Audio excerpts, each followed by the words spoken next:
H. Mandala 1 as a blueprint of civilization, social contracts, inner governance, and quantum ethics professor Diaries. Before nations were born, before laws were written, before kings ruled from thrones, there was Mandala 1. Not merely a hymn book of the gods, but a civilizational blueprint, a manual of inner governance, a quantum contract between the soul and the cosmos. The sages of the Rig Veda saw society not as a product of power, but as a reflection of cosmic order. Arta, held together not by force, but by harmony, truth, and inner nobility. This is the untold story of Mandala 1, not as mythology, but as a socio-political architecture for humanity. 1. Society as a sacred contract. In the modern world, we often think of social contracts in political terms, like Rousseau or Hobbes. But the Rig Veda, especially Mandala 1, offers something even deeper, a spiritual contract between individual consciousness and universal intelligence, structured through the behavior and attributes of the divine forces. Every Vedic deity in Mandala 1 represents a governance principle.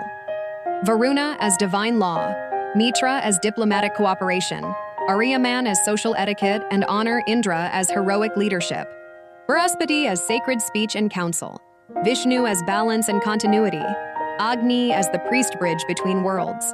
These are not gods to worship, but roles to embody in what we may call inner democracy.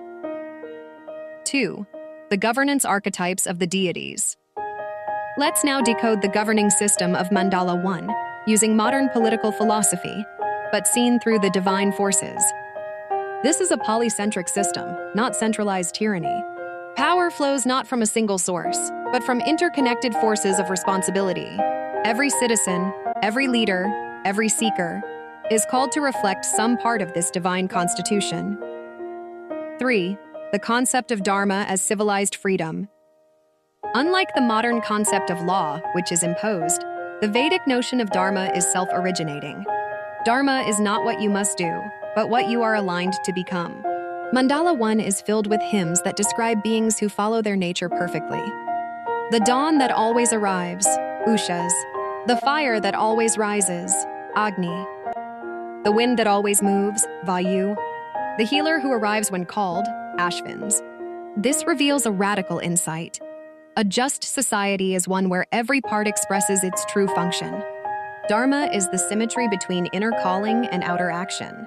And a society built on this is not ruled, but harmonized. 4. Quantum ethics, the collapse of possibility into